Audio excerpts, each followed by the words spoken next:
स्वर्गीय पिता, हम आपका धन्यवाद देते पिता परमेश्वर, आपके नाम को महिमा करते पिता परमेश्वर। धन्यवाद करते पिता परमेश्वर आपके प्रेम के लिए, आपकी दया के लिए पिता परमेश्वर, आपके कृपा के लिए पिता परमेश्वर, जो आप हम पे रोज रखते हैं पिता परमेश्वर, उसके हम धन्यवाद देते पिता परमेश्वर। धन्यवाद करते आज के दिन को जो आपने हमारे जीवन में दिया, उसके हम धन्यवाद देते पिता परमेश्वर। धन्यवाद करते पिता परमेश्वर, हम सभी को आप यहाँ पे लाए, उसके हम धन्यवाद देते पिता परमेश्वर। हम सभी के द्वारा पिता आपके नाम को महिमा मिले पिता परमेश्वर, ऐसे हम प्रार्थना करते पिता। हम जो भी हम यहाँ पे गीत गाए पिता परमेश्वर, वचन को समझे पिता परमेश्वर, सीखे पिता परमेश्वर, आपके नाम को हम ऊंचा उठाए पिता परमेश्वर, ऐसे प्रार्थना करते पिता।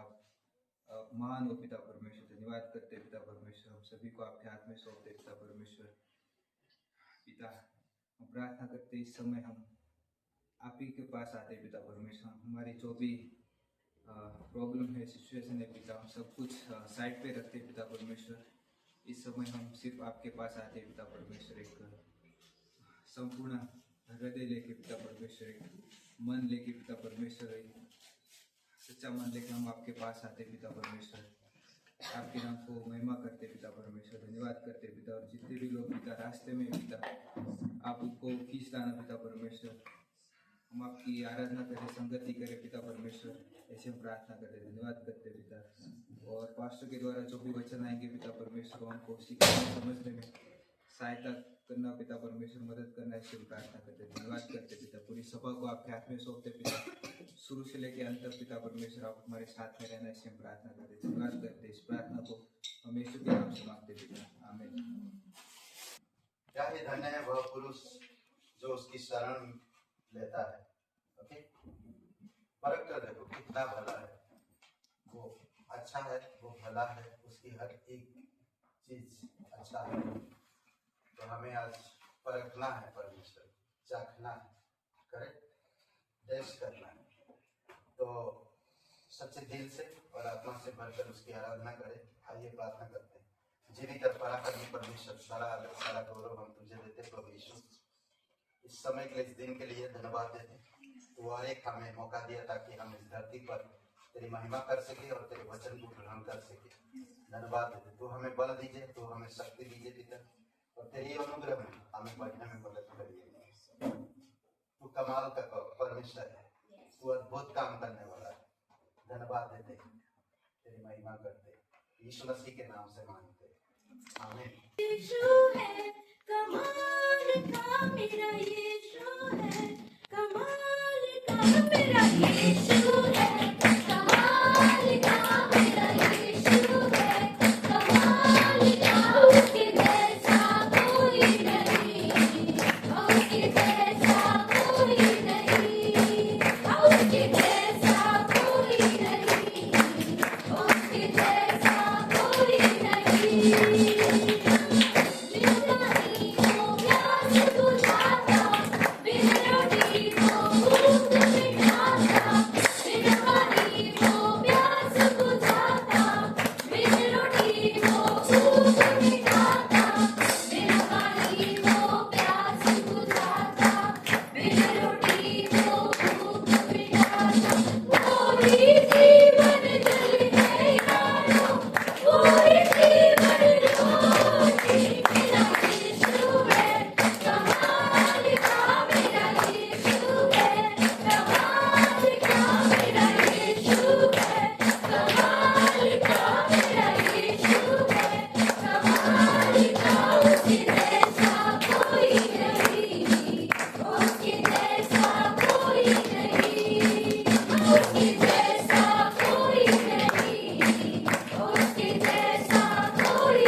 संतुष्टि तेरे भवन में आनंद की भरपूरी यीशु तू संग तो जीवन में संतुष्टि तेरे भवन में आनंद की भरपूरी यीशु तू संग तो यीशु तू संग तो यीशु तू संग तो जीवन में संतुष्टि है।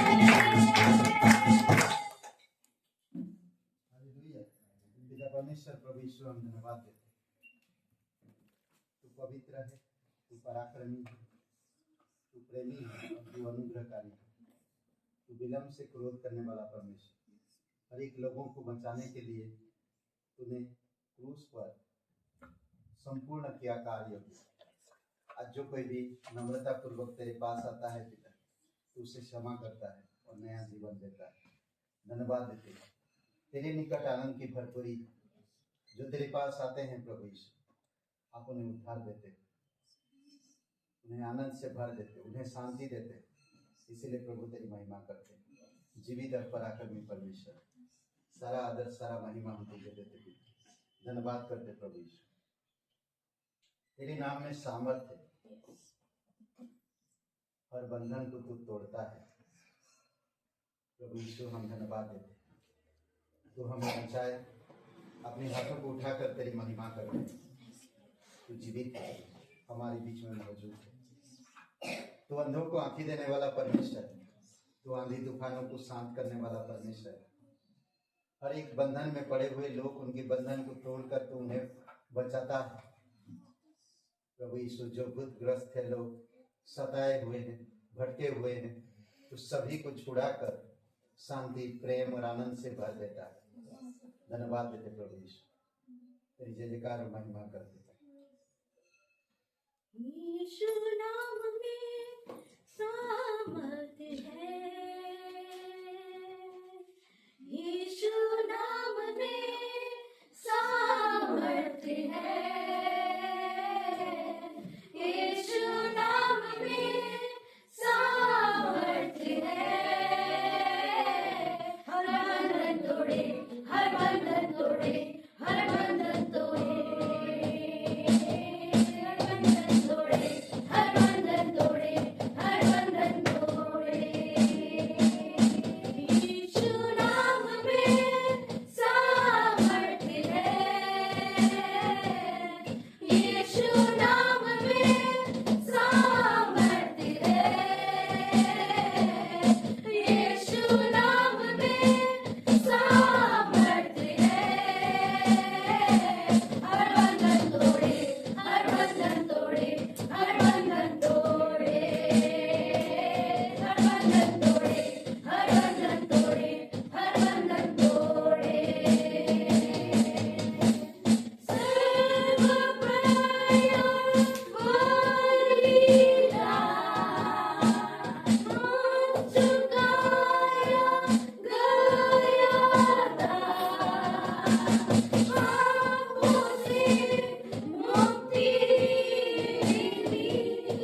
चाहे घोर अंधेरों में हो मुझे घेरा, सूनी राहों पर हूँ मैं अकेला, मैं ना डरूंगा, मैं ना डरूंगा, तू मेरा बल, तू मेरी ढाल, यीशु तू ही मेरी चट्टान, आंधी हो या हो तूफान, यीशु मेरा सर्वशक्तिमान, तू मेरा बल, तू मेरी ढाल, यीशु तू ही मेरी चट्टान, आंधी हो या हो तूफान, यीशु मेरा सर्वशक्तिमान, निराशाओं ने हो जब घेरा, उलझनों में पड़ा मन मेरा, निराशाओं ने हो जब घेरा, उलझनों में पड़ा मन मेरा, मैं ना डरूंगा, मैं ना डरूंगा, तू मेरा बल, तू मेरी ढाल, यीशु तू ही मेरी चट्टान, आंधी हो या हो तूफान, यीशु मेरा सर्वशक्तिमान, तू मेरा बल, तू मेरी ढाल, यीशु तू ही मेरी चट्टान, आंधी हो या हो तूफान, यीशु मेरा सर्वशक्तिमान, असंभव कुछ भी नहीं, असंभव कुछ भी नहीं, असंभव कुछ भी नहीं, यीशु नाम में असंभव कुछ भी नहीं, यीशु नाम में असंभव कुछ भी नहीं, यीशु नाम में असंभव कुछ भी नहीं, यीशु नाम में असंभव कुछ भी नहीं, यीशु नाम में असंभव कुछ भी नहीं, यीशु नाम में, यीशु तू जो साथ है, यीशु तू जो साथ है, यीशु तू जो साथ है, तू मेरा बल, तू मेरी ढाल, यीशु तू ही मेरी चट्टान, आंधी हो या हो तूफान, यीशु मेरा सर्वशक्तिमान, तू मेरा बल, तू मेरी ढाल, यीशु तू ही मेरी चट्टान, आंधी हो या हो तूफान, यीशु मेरा सर्वशक्तिमान।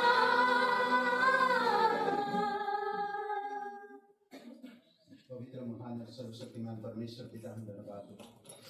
दयालु और करुणामय परमेश्वर धन्यवाद देते हैं। तेरे लिए कोई भी असंभव नहीं है। मर्दों को जिलाता है, कोड़ियों को कोढ़ से बचाता है, हर एक बीमारियों को चंगाई देता है। प्रभु यीशु तेरा जैसा परमेश्वर ना कोई था, ना कोई है, ना कोई हो। तू हमेशा था, हमेशा रहेगा, हमेशा रहता है और हमेशा रहेगा। इसीलिए प्रभु तेरी महिमा कर, धन्यवाद देते आज इस सभा को तेरे चरणों पर रखो। तेरी इच्छा अनुसार तू अगुवाई कर। तू राजाओं का राजा, तू प्रभु का प्रभु। धन्यवाद देते हैं प्रत्येक हृदयात्मा से बात यीशु नासरी के नाम से मांगते हैं, आमीन।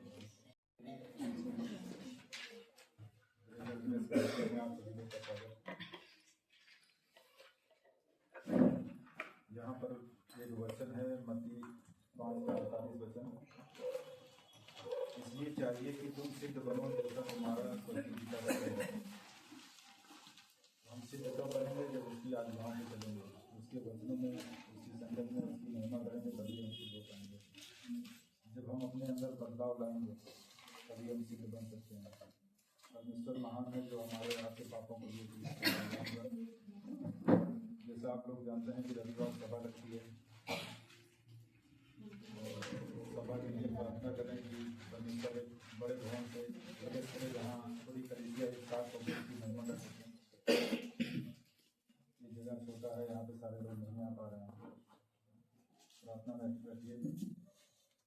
और सोमवार मंगलवार क्लास चल रहा है, इसमें बुनियादी मसीही सच्चाइयाँ और सिद्धांतों का सर्वेक्षण। तो आप सभी लोग का स्वागत है कि समय निकाल कर क्लास को अटेंड करें। बुधवार को सभा रखी है, तो सभा में भी आप सभी लोग का स्वागत है।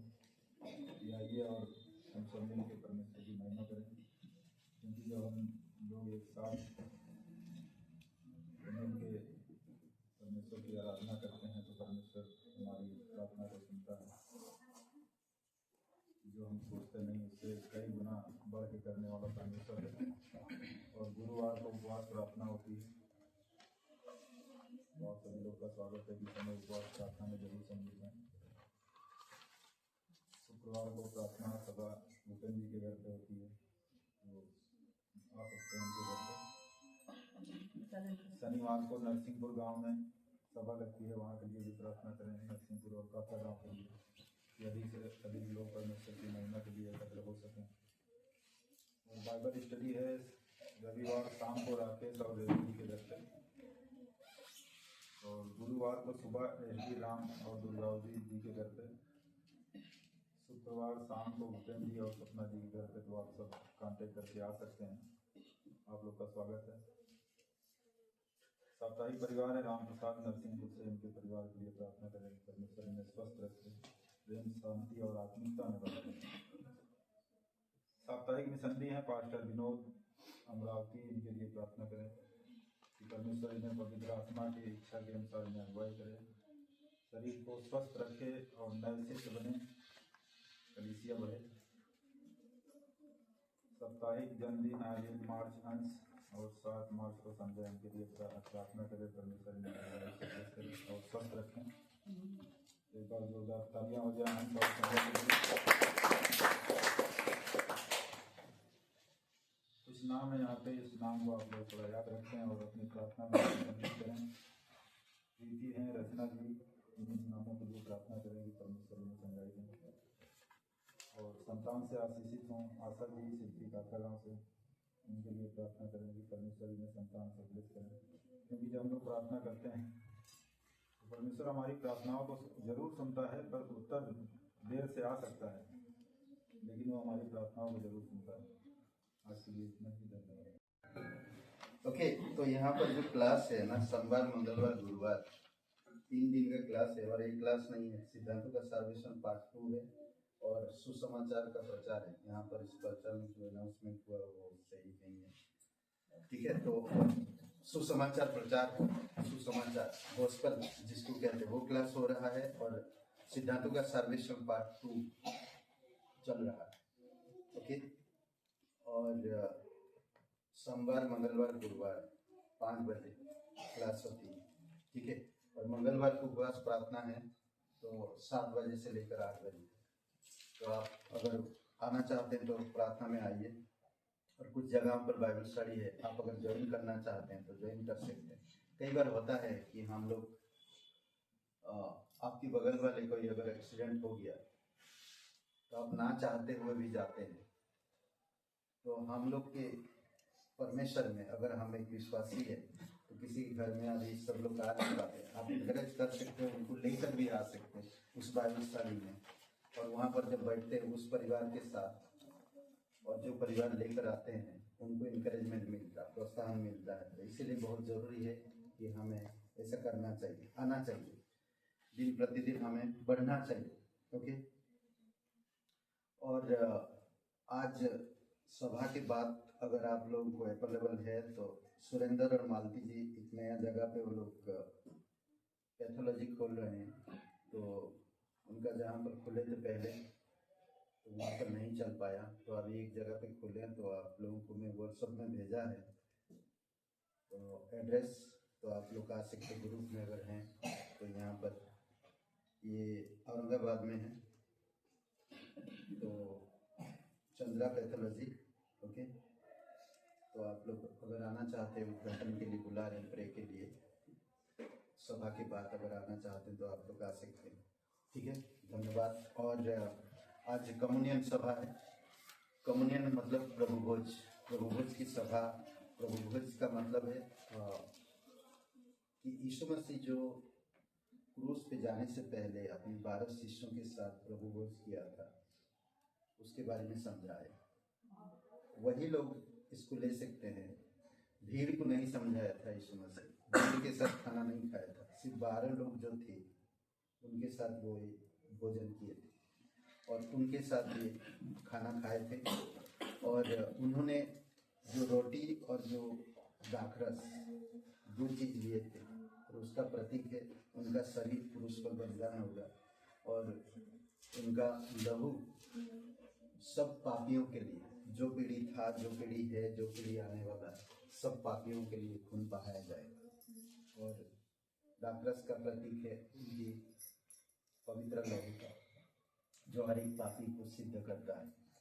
तो वो लोग ले सकते हैं जो लोग पूर्ण रूप से परमेश्वर के पीछे चलने के लिए निर्णय ले चुके हैं। अगर आपको डाउट है कोई प्रभु भोज के मतलब, तो आप नहीं ले सकते हैं। आप पूरी तरह से प्रभु में जब समर्पित हो जाएंगे तो आपको आत्मा अगुवाई करेगा। तो अगर बोलते ना कि कई बार अनरीति से हमें प्रभु भोज नहीं लेना चाहिए।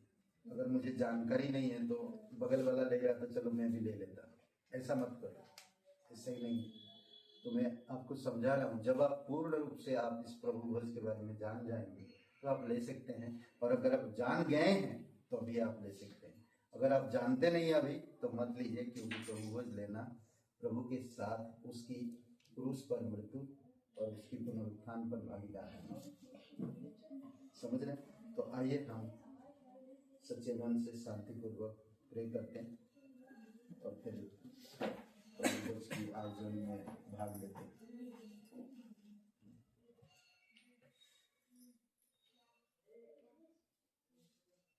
पवित्र परमेश्वर पिता, नम्रता पूर्वक तेरी दया के सिंहासन के पास आते हैं। तू करुणामय परमेश्वर, तू जीवित है, तो हमारे बीच में मौजूद है प्रभु यीशु। अभी इसी समय तेरी अनुग्रह के सिंहासन के पास आते हैं। जाने अनजाने में तेरा कलीसिया, तेरे लोग हैं, तेरे पवित्र लोग हैं प्रभु, तुझसे प्यार करते हैं। आप उनको बुलाएं संसार से। कोई भी गुनाह, कोई भी पाप जाने अनजाने में कलीसिया के द्वारा या कहीं लोगों के द्वारा हो, प्रभु यीशु आप क्षमा करना और तेरी आध्यात्मिकता में, तेरी एकता में, तेरे प्रेम में, तेरे सिद्धांतों में बढ़ने में आप मदद करना। धन्यवाद देते हैं। हम आपकी लहू पर विश्वास करते हैं, हम आपकी बलिदान पर विश्वास करते हैं, हम आपकी पुनरुत्थान पर विश्वास करते हैं। प्रभु यीशु क्षमा करना। धन्यवाद देते हैं। प्रत्येक भाई बहन यीशु मसीह के नाम से मांगते हैं, आमीन। 26 हम लोग 2 वचन पढ़ेंगे। सबको मिला? नहीं मिला तो बताइए, नहीं तो भूखा मत रहिए। ओके, मत्ती 26 और 26 और 26। यहाँ भी 26, मत्ती भी 26, वचन भी 26। ओके, और आज दिन भी नहीं। ओके, एक वचन पढ़ रहे हैं। जब वे खा रहे थे तो यीशु ने रोटी ली, उस समय तो बड़ा रोटी, थोड़ा कड़क करके आवाज फिर दिया, रोटी ली और आशीष मांग कर तोड़ी और चेलों को देकर कहा, लो खाओ, यह मेरा देह है। समझ रहे? लो खाओ, यह मेरा देह है, जो क्रूस पर यीशु मसीह ने बलिदान कर दिया। पवित्र देह ना, परमेश्वर के लिए हमारी ओर से अर्पण के लिए यीशु ने पवित्र बलिदान चढ़ाया। और आज जो हम ये लेते हैं तो उसकी क्रूस की बलिदान पर हम भागीदार हैं और उसको याद करते हैं कि हम भी आपके साथ क्रूस पर बलिदान हुए। समझ रहे? तो आइए प्रार्थना करते हैं, इसको लेते हैं। पिता, हम धन्यवाद देते हैं आपकी अद्भुत बलिदान के लिए, निस्वार्थ धन्यवाद देते हैं। जब हम ग्रहण करते हैं पिता, तो हम तेरे बलिदान पर समर्पित होकर भागीदार होते हैं और हम भी तेरे साथ क्रूस पर बलिदान हो चुके हैं। धन्यवाद देते हैं, ये हमें याद दिलाता है तेरे बलिदान। यीशु मसीह के नाम से मांगते हैं, आमीन। फिर वचन 27 में उसने कटोरा लिया, ये कटोरा नहीं है पर ग्लास है, कटोरा लिया, कटोरा लेकर धन्यवाद किया और उन्हें देकर कहा, तुम सब इसमें से पियो, क्योंकि यह वाचा का मेरा वह लहू है जो बहुतों की पापों की क्षमा के निर्मित बहाया जाता है। एक लोग के लिए नहीं था, एक जाति के लिए नहीं था, एक धर्म के लिए नहीं था, हर एक लोगों के लिए उसका एक पवित्र लहू, पवित्र वाचा है जो हर किसी के पापों को शुद्ध करने के लिए काफी है। ये एक बूंद लहू ना आपकी जो पाप किए, जो पाप कर रहे हैं, जो पाप करने वाले माफ करता है। और ये पवित्र लहू जो प्रभु यीशु मसीह जगत के लिए बाहर, और यही लहू पिता परमेश्वर को ग्रहण करने के लिए दिया ताकि हम बच सके, नई वाचा में शामिल हो सके। आज हम नई वाचा में हैं और कहता कि बहुतों की पापों के निमित्त बहाया गया है, सिर्फ एक के लिए नहीं, बहुतों के लिए। तो ये कीमती लहू है, साधारण लहू नहीं है। तो आइए, जब हम इस लहू और नई वाचा में शामिल होते हैं, उसको याद दिलाते हैं कि एक एक कतरा लहू यीशु का कितना कीमत है, पापों को छुड़ाने के लिए, सिद्धता में लाने के लिए। तो आइए प्रार्थना करो। पिता परमेश्वर, प्रभु यीशु, हम धन्यवाद देते हैं, करुणामय परमेश्वर, स्वर्ग और पृथ्वी बनाने वाला पिता, सारा आदर, सारा गौरव हम तुझे देते हैं। तेरी पवित्र लहू हमारे पापों से हमें सिद्ध किया है, धन्यवाद देते पिता। हम नई वाचा में जब हम ग्रहण करते हैं तो हम नई वाचा में मजबूती के साथ बढ़ने में मदद की। धन्यवाद यीशु मसीह के नाम से मांगते हैं, आमीन। पिता परमेश्वर, हम धन्यवाद देते प्रत्येक लोगों को, धन्यवाद इस प्रभु भोज के लिए। तो जीवित परमेश्वर है, हमारे बीच में मौजूद है। तो आगे की कार्यक्रम में अगुवाई कर देता, यीशु मसीह के नाम से मांगते हैं, आमीन।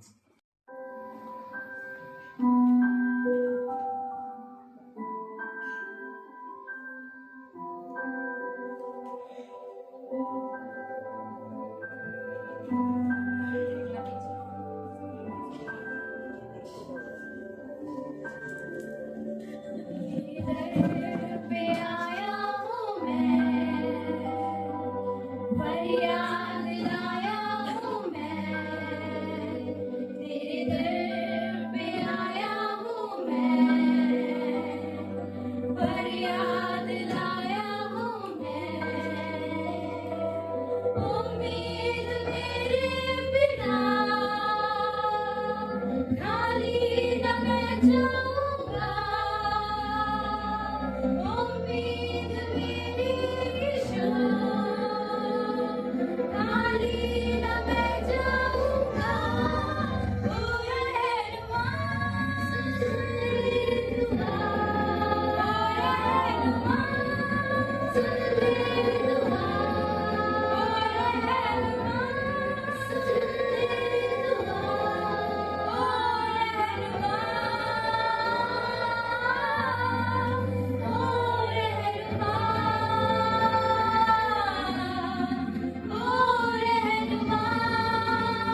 सभी को जय यीशु, जय मसीह की, हालेलुया और प्रेज द लॉर्ड। एक सवाल के साथ शुरू करूं तो चलेगा? तो हमारी बॉडी पे सबसे अच्छा कौन सा पार्ट है? मानव जो भी ह्यूमन बॉडी में सबसे अच्छा वाला पार्ट कौन सा है? जीभ, सॉरी, जीभ, जीभ, आंखें, आंखें, जीभ, रे सब कुछ। ओके, इन्होंने जवाब दिया हार्ट, हृदय, हृदय, हार्ट, इंग्लिश में हार्ट, हिंदी में हृदय, हृदय। ओके, सो मैं आज एक हृदय के बारे में कुछ बातें करूंगा आपके साथ थोड़ी देर के लिए। जब भी हम बाइबल पढ़ते हैं, राइट, परमेश्वर उनके लोगों के साथ जब भी हम देखते हैं कि मूसा जो है उसका हृदय कैसा था? नम्र हृदय। और बहुत सारे ऐसे लोग हमको देखने को मिलते हैं कि बाइबल में जब भी हम देखते हैं कि परमेश्वर ने उसको, उन लोगों को, ना तो उनके काम के हिसाब से, ना तो उनके बॉडी के हिसाब से, ना तो उनके जो भी पार्ट हैं शरीर के, उनके हिसाब से नहीं चुना, ना तो देखा, राइट, बट परमेश्वर ने उनका जो भी हृदय है परमेश्वर के प्रति, नम्र हृदय, संपूर्ण हृदय, सच्चा हृदय जो भी है, परमेश्वर ने उसको देखा, राइट। बहुत सारे उदाहरण हैं, बहुत सारे लोग हम देखने को मिलते हैं, जैसे कि मूसा, राइट, परमेश्वर ने उसको देखा एक नम्र हृदय वाला, राइट, कैसे अपने लोगों के प्रति कितना वो लाइक नम्र हृदय था, वो उसके प्रति बहुत सारी बातें बोल रहे थे, राइट, फिर भी उसका हृदय जो था नम्र था, राइट। और भी एक राजा का हृदय, जब दाऊद राजा ने पाप किया, राइट, तो वो परमेश्वर के पास आता है, भजन संहिता 51 में एक नम्र हृदय लेके आता है, एक संपूर्ण हृदय लेके आता है, राइट। परमेश्वर ये नहीं देखता कि वो, उसके पास सब कुछ था, राइट, राजा के होने के बावजूद उसके पास सब कुछ था, सोना चांदी जो भी वो चाहता था, अगर वो चाहता तो चढ़ा सकता था, बलिदान चढ़ा सकता था, यज्ञ चढ़ा सकता था, राइट, परमेश्वर को सब कुछ दे सकता था, बट परमेश्वर क्या चाहता था उससे? एक नम्र हृदय, राइट। और भी बहुत सारे लोग हैं कि एक नहमाया का हृदय, राइट, जब नहमाया जब हम पहले अध्याय में अगर आप पढ़ोगे, जब उसने कंडीशन सुना अपने देश के प्रति, अपने लोगों के प्रति, तब उसका हृदय जो है भावुक हो गया, भर गया अपने लोगों के प्रति, एक वो उस समय वो रोने लगा, राइट, एक रोने लगा अपने लोगों के प्रति, तो परमेश्वर ने देखा उसका हृदय एक रोने वाला हृदय, राइट। और भी एक भविष्य वक्ता है, जैसे हम देखते हैं कि यिर्मयाह भविष्य वक्ता, राइट, एक अपने वही सेम ही है कि जब भी हम पढ़ते हैं उसकी किताब में, तब उसको अपने लोगों के प्रति वो आता है, भावुक हो जाता है, तब उसका हृदय भी एक रोने वाला भविष्य वक्ता बोलते हैं, क्योंकि उसके लोगों के प्रति उसको एक प्रेम था, राइट, परवाह थी, केयर था, राइट। सो बहुत सारे हम देखने को मिलते हैं परमेश्वर के लोग, राइट। और एक नए नियम में भी हम देखने को मिलता है कि जब भी यूहन्ना के 21वें अध्याय में, राइट, परमेश्वर यीशु मसीह ने पूछा पतरस को, 3 बार पूछा था, राइट, उसके पकड़वा जाने के बाद जब 3 बार पूछा कि हे सिमोन, क्या तुम मुझसे प्रेम करता है, राइट, तो पतरस बोलता है कि हे परमेश्वर, तू सब कुछ जानता है कि मैं तुझसे प्रेम करता हूँ, राइट। तो परमेश्वर यीशु मसीह ने उसका हृदय देखा कि वो कितना मेरे को प्रेम करता है, राइट। सो राइट, हृदय, एक संपूर्ण हृदय, एक सच्चा हृदय परमेश्वर के लिए कितना महत्वपूर्ण है, राइट। जब भी हम मिलते हैं, कलीसिया में आते हैं, संगति करते हैं, राइट, जब भी हम वचन को पढ़ते हैं, सीखते हैं, समझते हैं, राइट, परमेश्वर हमारे हृदय को देखता है, संपूर्ण हृदय, कैसा हम परमेश्वर को हमारा हृदय सौंपते हैं, समर्पित करते हैं, राइट, उसके पास लेके आते हैं, राइट। तो लूका के 21वें अध्याय में वहाँ पे 2 कैटेगरी के लोग हैं, एक धनवान लोग हैं और एक कंगाल विधवा है, राइट। यीशु मसीह उन दोनों को देखते हैं और फिर धनवान जो है अपने जो भी जीविका में से पैसे डालते हैं, राइट, उन्होंने देखा यीशु मसीह ने, राइट। और फिर आगे जाके एक विधवा आती है, उसकी लाइफ टाइम में से जो भी उसकी जीविका में से जो भी था, राइट, उसके पैसे था वो समर्पित करते, दान में देते, राइट। सो यीशु मसीह, राइट, वहाँ पे देखते हैं कि ना तो वो धर्मानों का उदाहरण देते, बट यीशु मसीह ने उसका हृदय को देखा, एक कंगाल विधवा का हृदय को देखा, राइट, कि उसके परमेश्वर के प्रति, यीशु मसीह के प्रति, मेरे लिए पैसा मायने नहीं रखता, राइट, बट उस समय उसका हृदय जो है परमेश्वर के पास था, राइट। परमेश्वर मसीह ने उसका हृदय देखा, ना तो कोई भी पैसे, राइट। सो जब भी हम अपना हिस्सा देते हैं, राइट, हिस्सा ओके ऑलरेडी हिस्सा है, संगति में करते हैं, राइट, संगति करते हैं, आराधना करते हैं, वर्शिप करते हैं, वचन वो पढ़ते हैं, राइट, अपने हृदय के साथ करते हैं, राइट। परमेश्वर जो है हमारा हृदय को देखता है, हमारा कोई भी आउटसाइड, कोई भी जो भी बाहरी है वो कभी भी नहीं देखता, बट परमेश्वर जो चाहता है हमसे एक नम्र हृदय के साथ हम परमेश्वर के पास आते हैं, वो स्वीकार करता है, एक्सेप्ट करता है, राइट। और फिर हमारे जीवन में बहुत सारी आशीष भी देता है, राइट। वो रोकता नहीं है, कभी ऐसा नहीं बोलता कि मैं तुमको नहीं दूंगा, बट वो आगे जाके जो हमारे जीवन में आशीष भी बढ़ता है, राइट। और पहला कुरिन्थियों में आई थिंक लिखा है कि परमेश्वर जब भी हम देते हैं हर्ष से दे, आनंद से दे, अपने संपूर्ण हृदय से दे, उससे परमेश्वर जो है प्रेम रखता है, राइट। सो यहाँ पे यीशु मसीह हमको सिखा रहा है, परमेश्वर भी हमको सिखा रहा है कि हमारा हृदय, नम्र हृदय, संपूर्ण हृदय कितना महत्वपूर्ण है परमेश्वर के लिए, राइट। तो आइए हम भी जो भी करें परमेश्वर के कार्य को करें, संगति करें, वचन को पढ़ें, राइट, व्हाटएवर जो भी करें परमेश्वर के लिए एक संपूर्ण हृदय के साथ करें, राइट। वही परमेश्वर चाहता है, ना तो हमसे कोई भी और चीज़ नहीं चाहता, बट एक संपूर्ण हृदय ही चाहता है हमसे, हमारे जीवन से, राइट। और वो हमको मदद करता है, राइट, करने में। ओके, लेट्स प्रे करते हैं।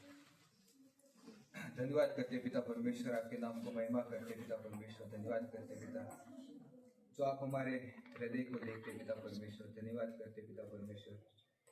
हम जितने भी यहाँ पर हम बैठे हैं पिता परमेश्वर, हम आपके पास आते पिता, एक संपूर्ण हृदय लेते हैं पिता परमेश्वर, एक नम्र हृदय के साथ हम आपके पास आते पिता परमेश्वर, आपको स्वीकारते पिता परमेश्वर। पिता धन्यवाद करते पिता परमेश्वर, इसके समय को देने के लिए हम धन्यवाद करते पिता परमेश्वर। आगे की सभा को आपके हाथ में सौंपते पिता, आप गाइड करना, लीड करना, इसे प्रार्थना करते, धन्यवाद करते। इस प्रार्थना को हम यीशु के नाम से मांगते हैं, आमीन।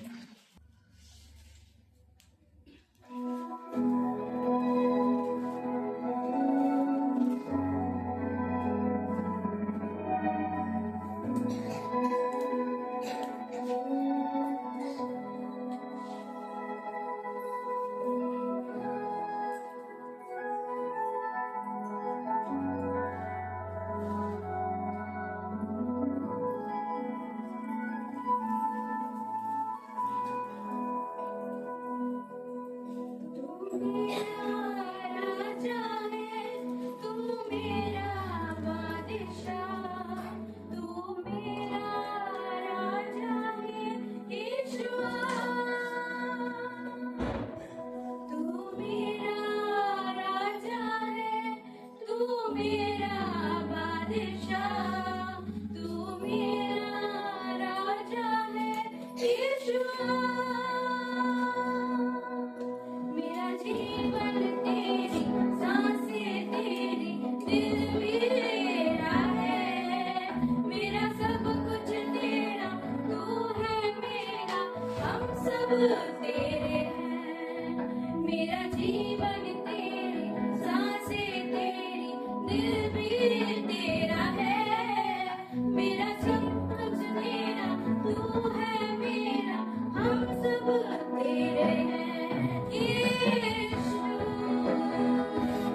करूं मैं कैसे बंदगी तेरे बिना क्या है मेरी जिंदगी तुझको छोड़ करूं मैं कैसे बंदगी तू मेरा राजा है तू मेरा बादशाह तू मेरा राजा है यीशुआ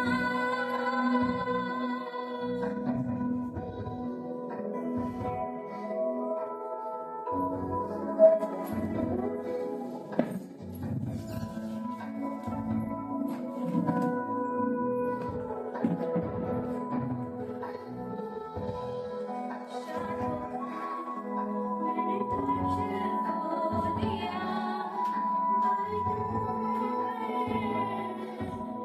मैं भूल गया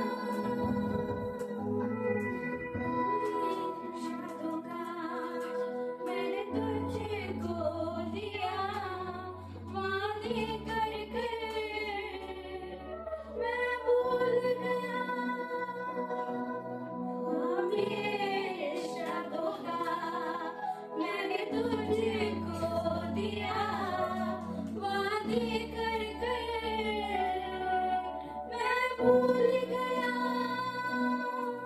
पर बाहों में तूने लिया मुझे अपना कर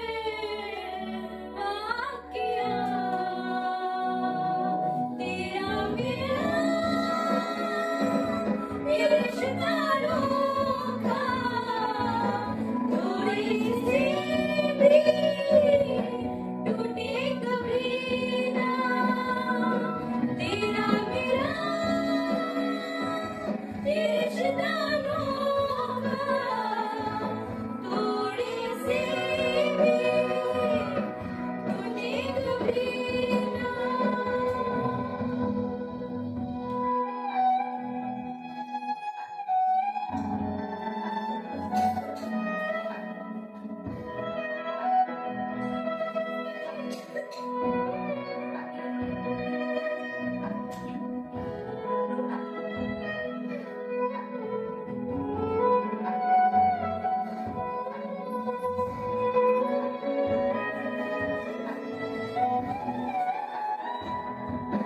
ये जीवन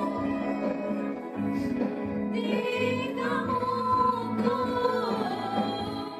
अब सदा करता रहे गान पूरी करके यीशु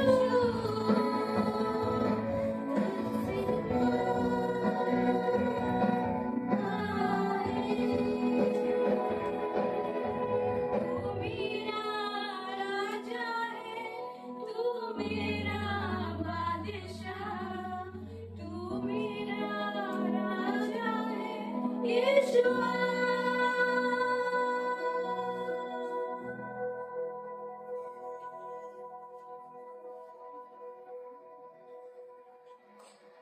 चलने से पहले परमेश्वर आप सभी लोगों को बहुत प्यार करता है और उम्मीद करते हैं आज की जो संदेश आप लोग के जीवन से बातें करें। ओके, एक जेल में व्यक्ति रहता है, अगर वो जेल में रहता है तो उसको क्या जरूरत है? हाँ?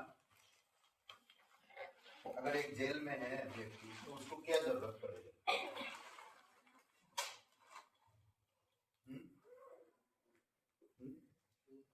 छुटकारा। बस उसका एक ही लक्ष्य होता है, खाना कितना भी अच्छा दो, कपड़ा कितना भी अच्छा दो, उससे कोई मतलब नहीं। उसको एक ही चीज चाहिए, छुटकारा। करेक्ट? एक पापी को क्या जरूरत है? छुटकारा, चाहे वो कैसा भी ना, उसको भी छुटकारा चाहिए। एक पापी अगर समझ गया कि मैं पापी हूँ तो उसको छुटकारा चाहिए, उससे बचाव चाहिए। करेक्ट? तो आज हम लोग देखेंगे कुछ चीजें जो परमेश्वर हर एक इंसान के छुटकारे के लिए एक डोरी दिया, और वो है लाल डोरी। आज का शीर्षक है लाल डोरी। ठीक है, पंखा चाहिए?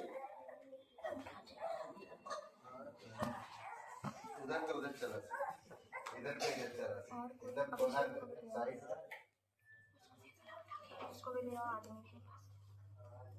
जिसको ठंडी लगेगा छोड़ दीजिए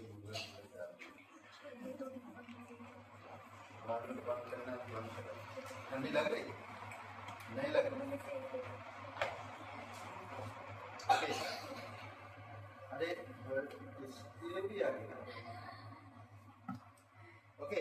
चलिए आज हम लोग देखते हैं कोई एक जन खड़ा होकर पढ़िए खड़े होकर यीशु का दूसरा अध्याय 1 से 21। यीशु का दूसरा अध्याय 1 से 21। आज का शीर्षक होगा लाल डोरी। ठीक है। पापी की जरूरत छुटकारा, मसीह की प्रायश्चित मृत्यु है और लोगों पर विश्वास। यीशु का दूसरा अध्याय इधर आ जाइए।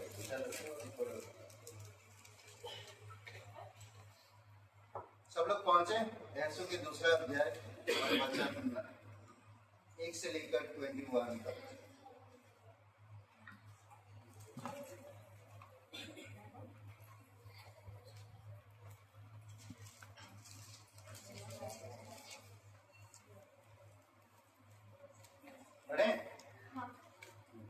तब नून के पुत्र यहोशू ने 2 वेदियों को शीतीन से चुपके से भेज दिया और उनसे कहा, जाकर उस देश और यहूदियों को देखो। तुरंत वे चल दिए और राहाब नामक किसी वेश्या के घर में जाकर सो गए। तब किसी ने एक इजरायली हमारे देश का भेद देने को यहाँ आए हुए हैं। तब यहूदियों के राजा ने राहाब के पास यूं कहला भेजा, जो पुरुष तेरे यहाँ आए हैं उन्हें बाहर ले आओ, क्योंकि वे सारे देश का भेद लेने को आए हैं। उस स्त्री ने दोनों पुरुषों को छिपा रखा और इस प्रकार कहा, मेरे पास कई पुरुष आए तो थे, परंतु मैं नहीं जानती कि वे कहाँ के थे। और जब अंधेरा हुआ और फाटक बंद होने लगे तब वे निकल गए। मुझे मालूम नहीं कि वे कहाँ गए। तुम फुर्ती करके उनका पीछा करो तो उन्हें जा पकड़ोगे। उसने उनको घर की छत पर चढ़ाकर सुनई की लकड़ियों के नीचे छिपा दिया था, जो उसने छत पर सजा कर रखी थी। वे पुरुष तो यरदन का बात ले उनकी खोज में घाट तक चले गए, और जो ही उनके खोजने वाले फाटक से निकले त्यों ही फाटक बंद किया गया। ये लेटने न पाए थे कि वह स्त्री छत पर उनके पास जाकर इन पुरुषों से कहने लगी, मुझे तो निश्चय है कि यहोवा ने तुम लोगों को यह देश दिया है और तुम्हारा भय हम लोगों के मन में समाया है, और इस देश के सब निवासी तुम्हारे कारण घबरा रहे हैं, क्योंकि हमने सुना है कि यहोवा ने तुम्हारे मिस्र से निकलने के समय तुम्हारे सामने लाल समुद्र का जल सुखा दिया, और तुम लोगों ने सीहोन और ओग नामक यरदन पार रहने वाले एमोरियों के दोनों राज्यों का सत्यानाश कर डाला है।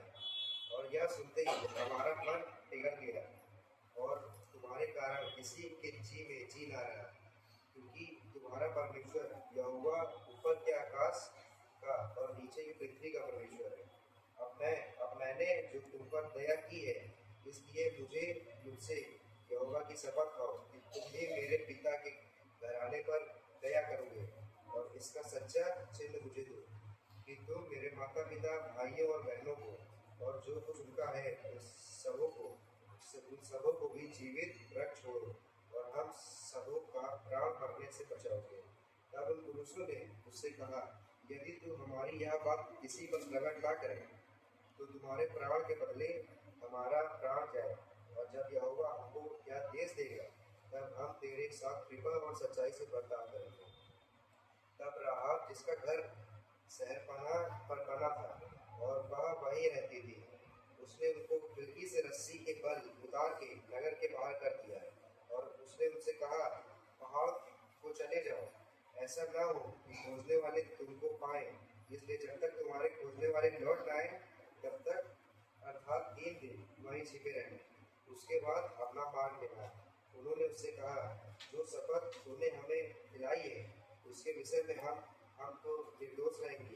सुन, जब हम लोग इस देश में आएंगे तब जिस खिड़की से तूने हमको उतारा है उसमें यही लाल रंग के सूत की डोरी बांध देना और अपने माता पिता, भाइयों वरन अपने पिता के सारे घरानों को इसी घर में अपने पास इकट्ठा कर रखना। तब जो कोई तेरे घर के द्वार से बाहर निकले उसके खून का दोष उसी के सिर पड़ेगा और हम निर्दोष रहेंगे। परंतु यदि तेरे संग घर में रहते हुए किसी पर किसी का हाथ पड़े तो उसके खून का दोष हमारे सिर पर पड़ेगा। फिर यदि तू हमारी यह बात किसी पर प्रकट करे तो जो शपथ तूने हमको पिलाई है उसे हम स्वतः करेंगे। उसने कहा, तुम्हारे वचनों के अनुसार हो। तब उसने उनको विदा किया और वे चले गए और उसने लाल रंग की डोरी को खिड़की में बांध दिया।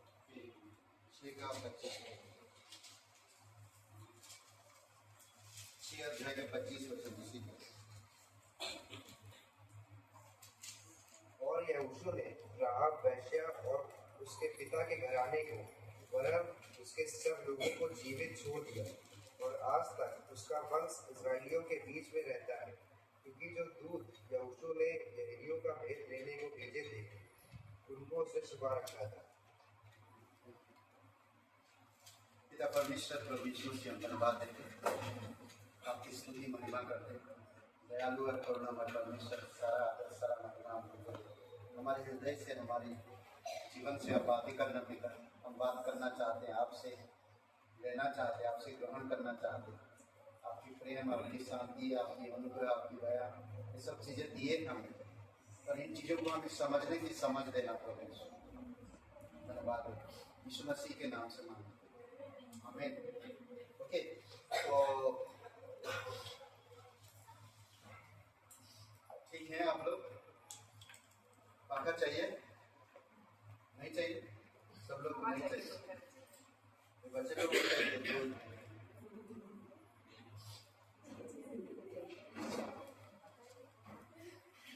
ओके, तो थोड़ा बंद करो, थोड़ा चला दो। लाल डोरी, ठीक है, ध्यान दीजिए। ये जो हम लोग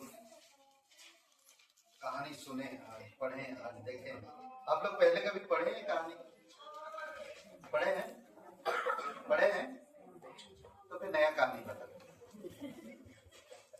ओके, तो पढ़े हैं तो इस कहानी से आज हम कुछ चीजें सीखेंगे। पापी को क्या जरूरत है? उद्धार की। पर यहाँ पर हम देखते हैं इस औरत एक वैसा थी और परमेश्वर की लोगों को पनाह दी। करेक्ट? सोचिए कि वो सुनी थी कि परमेश्वर चमत्कार करने वाला परमेश्वर। अमोनियों को और आसपास जो लाल समुद्र के पार आसपास जो लोग रहते थे उन लोगों को परमेश्वर ने किस तरह से सत्यानाश किया, वो खुद बता रहे, खुद गवाही दे रहा। एक अविश्वासी गवाही दे रहा परमेश्वर के बारे में। सोचिए, और हम विश्वासी परमेश्वर के बारे में करते हैं ना। सोचिए, एक अविश्वासी कैसा कॉन्फिडेंस से वो बोल रही है, मुझे बहुत अच्छा लगता है इस सब। वो कहती है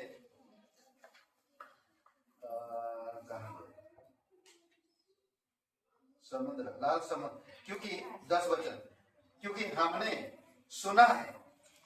सुना है कि यहोवा ने तुम्हारे मिस्र से निकालने के समय तुम्हारे सामने लाल समुद्र का जल सुखा दिया।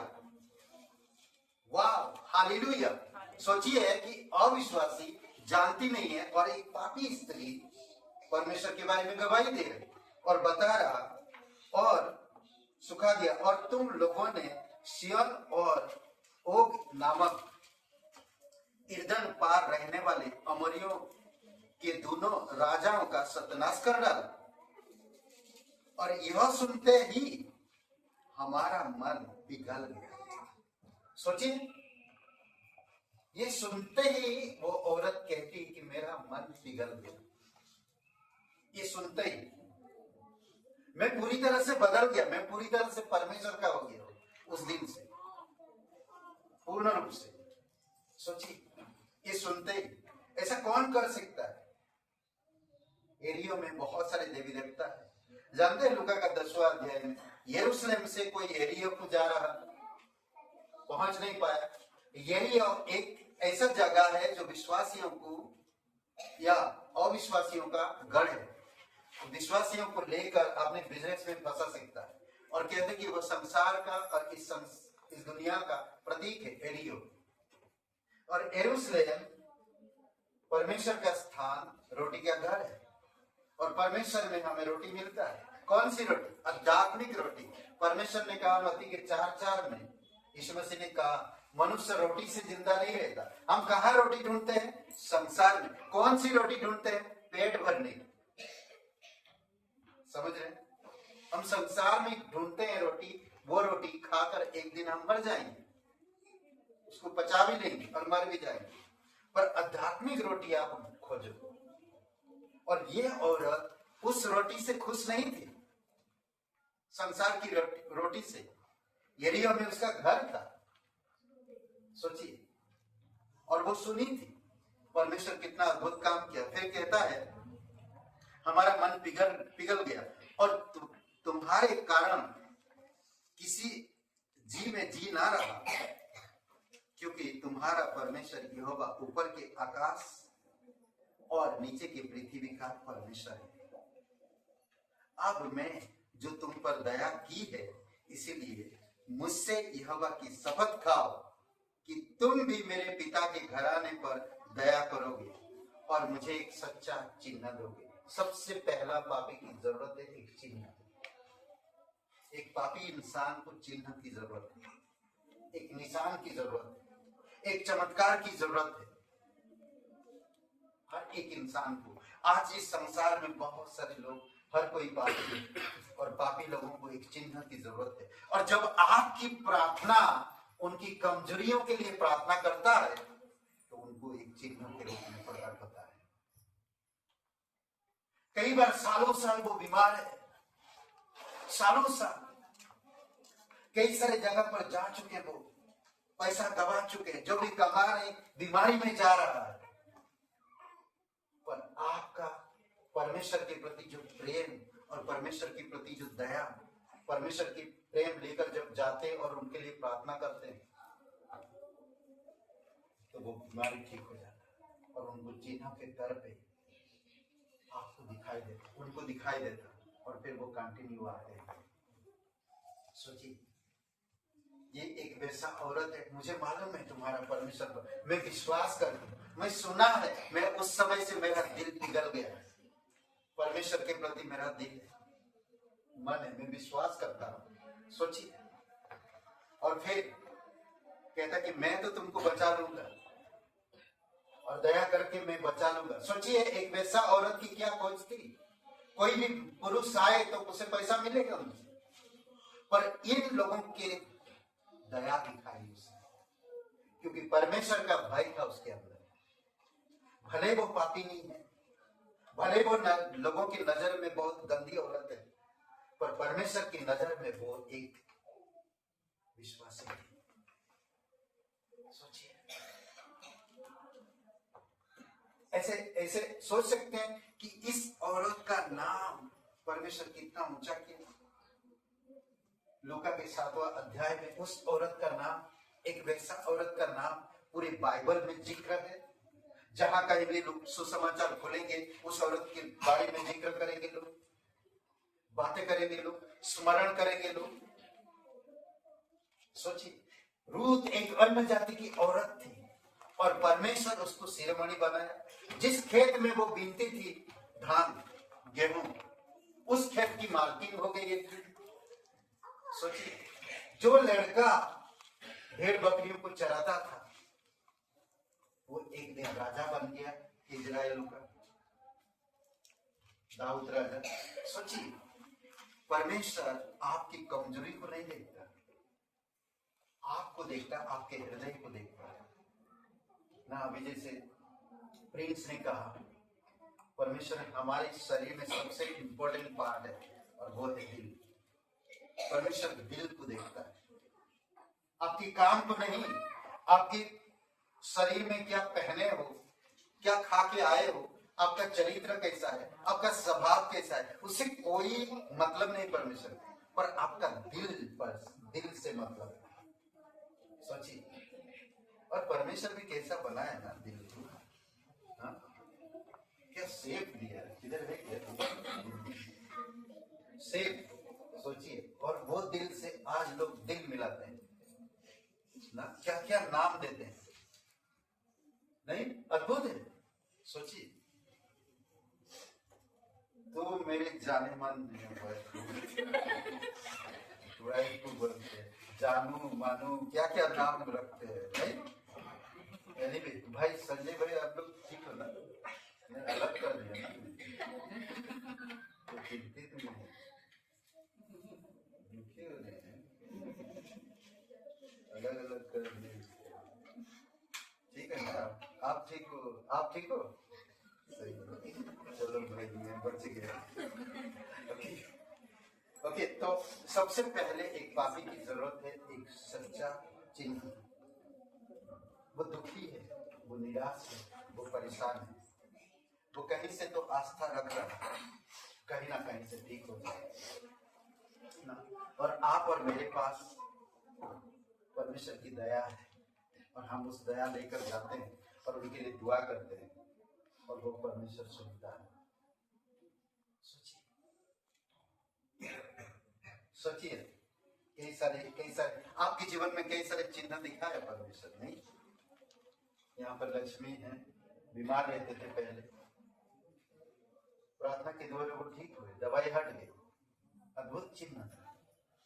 वो बहुत कुछ करते थे, दवाई, दुआ, आस्था, कई सारे बाबाओं के पास घूमना, कई सारी चीजें हो रहा था, पर ठीक नहीं हो पा रहे। परमेश्वर की अनुग्रह था, और परमेश्वर जब हम गए प्रार्थना की, ठीक हो, अद्भुत चिन्ह है। आज उसी चिन्ह से यहाँ पर है।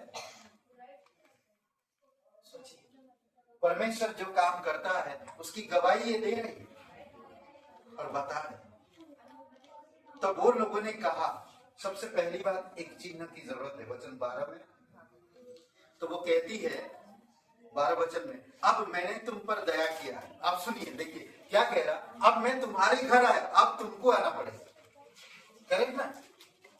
अब तुम्हारे पास हम आए हैं परमेश्वर की बात लेकर, अब आपको परमेश्वर के पास आना है। तो वो अभी क्या कह रहा है, देखिए 12 वचन में कहता है, अब मैंने जो तुम पर दया की है, इसीलिए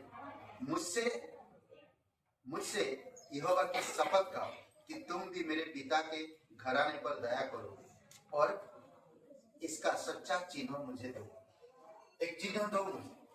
हम अगर इस मसीह पर विश्वास करें, अगर आज सच में अगर हम ठीक हो गए, तो हम कभी पीछे नहीं मुड़ेंगे। चिन्ह सोचिए, अद्भुत है। कई सारी चीजें अमित भाई और बहुत दुखी थी एक समय में,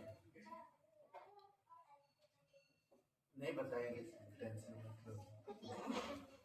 वो समय मैंने देखा उनकी, अपनी पत्नी से बहुत प्यार करते थे, और वो बहुत दुखी थे, वो रो रहे थे, वो नहीं चाहते थे। उनके माता पिता अलग तरह की बातें कर रहे थे, माता जी उनकी फैमिली अलग तरह से बातें कर रहे थे। और उस समय परमेश्वर ने एक चिन्ह दिया, 3 महीना तक सोचिए, अद्भुत समय है। हर एक लोगों के जीवन में कहीं ना कहीं कुछ ना कुछ काम करता परमेश्वर, कुछ चिन्ह दिखाता। आज ये औरत भी एक चिन्ह मांग रहा, मैं तुम लोगों पर दया किया, तुम्हारा यहोवा का खाव शपथ करो, और मुझे एक चिन्ह दो। मेरे घराने को जब तुम लोग इस देश में प्रवेश करोगे, इस शहर में प्रवेश करोगे, तो मेरे घराने बचे। मुझे मालूम है तुम लोग नाश करने वाले, इस यरीको शहर को तुम लोग नष्ट करने वाले हो, पूरी तरह से सत्यानाश करोगे। उसको पता चल गया, क्योंकि परमेश्वर उसने अमोरियों के साथ जैसा किया, अमोरियों के साथ उसी तरह कहता कि ये भी करने वाले। चिन्ह ओके, वचन से 49 और वचन 7 में कहता है पापी की क्या जरूरत है, उनमें से कोई अपने भाई को किसी भी भांति नहीं छुड़ा सकता। कोई भी व्यक्ति अपने भाई बहन को छुड़ा नहीं सकता, पर आपके विश्वास आपको छुड़ा सकता हो, बचा सकता हो। नूह अपने बच्चों को नहीं बचा सकता था, पर नूह ने परमेश्वर के आज्ञा पालन किया और अपने परिवार को बताया और अपने परिवार सहित उसमें गया। हो सकता है उसका बेटा कोई मान नहीं रहा होगा, हो सकता है उसकी बेटी कोई मान नहीं रहा हो सकता है उनकी बहू, अरे क्या हम लोग कहाँ फंस रहे हैं। ये पिताजी नहीं, वो पिताजी के साथ रहे, बच गए उनकी पूरी परिवार। सोचिए, कहता है 49 का वचन से 49 वचन 7 में, उनमें से कोई अपने भाई को किसी भांति छुड़ा नहीं सकता है और ना परमेश्वर को उसके बदले में प्रायश्चित में कुछ दे सकता है। कुछ भी नहीं दे सकते। प्रायश्चित के लिए हम परमेश्वर की क्या दे सकते? ये आज ही औरत एक चिन्ह मांग रहा है। सोचिए, फिर हम 13 वचन में देखते हैं कि तुम मेरे माता पिता भाई और बहनों को और जो कुछ उनका है उन सबों को भी जीवित रख छोड़ो और हम सभी का प्राण मरने से बचाओ। तब उन पुरुषों ने उससे कहा, यदि तू हमारे यह बात किसी पर प्रकट ना करे तो तुम्हारे प्राण के बदले हमारा प्राण जाए, और जब यहोवा हमको यह देश देगा तब हम तेरे साथ कृपा और सच्चाई से बर्ताव करेंगे। सोचिए, तब राहाब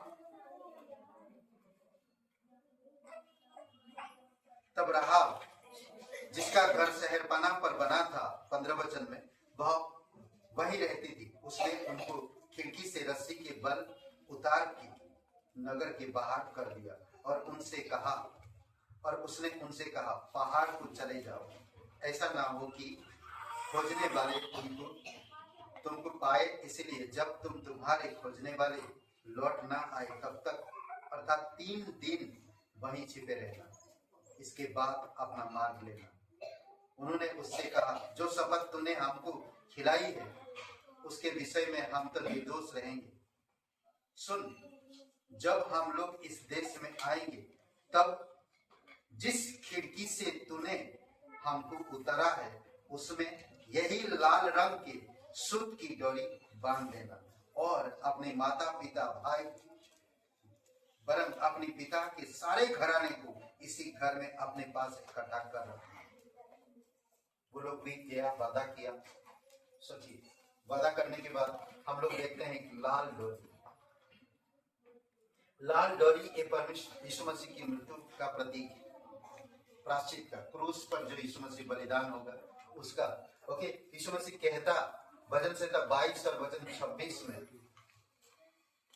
वचन 22 और वचन 6 में, 26 में, 6 में, मैं तो कीड़ा हूं, मनुष्य नहीं। मनुष्य में मेरी नामधराई है और लोगों में मेरा अपमान होता है। नामधराई मतलब बदनाम। मैं तो बदनाम हूं, मगर सोचिए कि परमेश्वर खुद बदनाम होकर, हर एक लोगों की बदनाम सहकर क्रूस पर बलिदान हुआ। भजन से 22 और वचन 6। जिस तरह इसमें कहता है ना, एक चीज, ये यीशु की मृत्यु के बारे में बात करता है, वो कभी किसी का बदला नहीं लिया, हर एक पापी के लिए एक चिन्ह ठहराया और वो चिन्ह एक क्रूस। हर एक पापी का एक चिन्ह दिया गया है और वो चिन्ह है क्रूस। समझ रहे हैं? तो इसीलिए बहुत जरूरी है हमें समझना। आज किसी भी इंसान के पास जाओगे, अगर क्रूस का चिन्ह को आप नहीं बताओगे तो वो कभी उधार पाएंगे नहीं। हर एक पापी को एक जरूरत है चिन्ह की, सच्चे चिन्ह की। इस औरत ने कहा कि मुझे एक चिन्ह की जरूरत है और ये संसार में है। और कुछ परमेश्वर के लोग उनके पास आए उस शहर का जायजा लेने के लिए, और उन लोगों को उसने, उस शहर के जो प्रधान है उनको पता चला, जो राजा है उसको पता चला कि मिस्र से इजराइल लोग आए हैं 2 लोग देखने के लिए शहर। तो सोचिए आगे जैसे पढ़ेंगे शहर किस तरह नष्ट होता है, अद्भुत तरीके से, अलग तरीके से लड़े नहीं, झगड़े नहीं, शांतिपूर्वक जीत गए।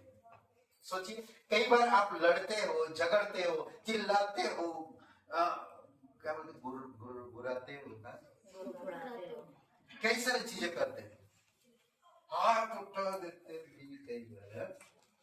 सोचिए प्रेम से परमेश्वर ने उनको कहा एक काम करो, तुम परेशान मत, इस शहर को तुम्हारे हाथ में कर दिया, तुम बस इतने करो जो करने में कहता हूं। सोचिए ये यीशु मसीह का क्रूस है जो पूरे संसार के मानव जाति के लिए चिन्ह ठहरा, और ये सच्चा चिन्ह है हर एक पापी के लिए उसकी मृत्यु। यीशु मसीह खुद कहता मैं कीड़ा हूं, मनुष्य कहने लायक नहीं।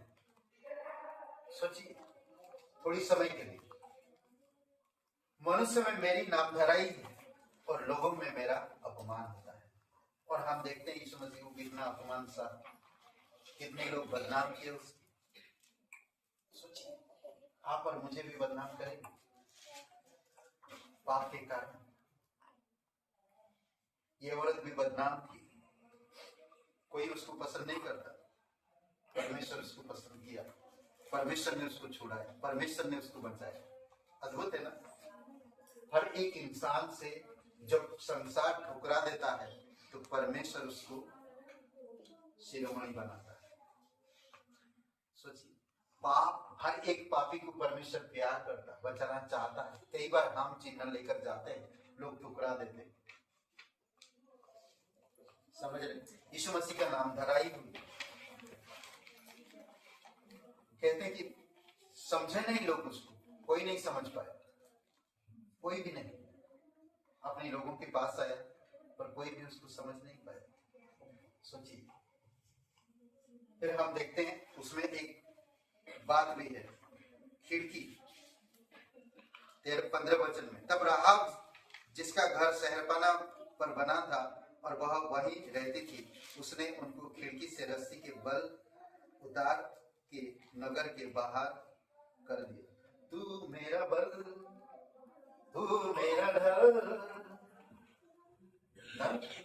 अद्भुत, तू मेरा चट्टान, परमेश्वर रस्सी के बल उनको छोड़ा। सोचिए अरे 2 आदमी रस्सी के बल निकल गए खिड़की से ना, कोई आसपास के लोग देखेंगे तो क्या होता, ये तो औरत ऐसा ही है, खिड़की से कोई आ रहा, दरवाजा से कोई जा रहा, बोलते हुए से नहीं। सोचिए खिड़की, लोगों पर विश्वास करना, खिड़की से बांधा रस्सी, तो इसमें लाल डरी उसी खिड़की में बांधना। 18 वचन में, वचन 18 में कहता, सुन जब हम लोग उस देश में आएंगे तब जिस खिड़की से तूने हमको उतारा है उसमें यही लाल रंग के सूत की डोरी बांध देना, और अपने माता पिता भाई वरन अपने पिता के सारे घराने को इसी घर में अपने पास इकट्ठा कर रखना। समझ रहे, सेम खिड़की से तूने हमें भेजा, उसी खिड़की में एक लाल डोरी रखना, और वो है प्रभु यीशु मसीह का लहू।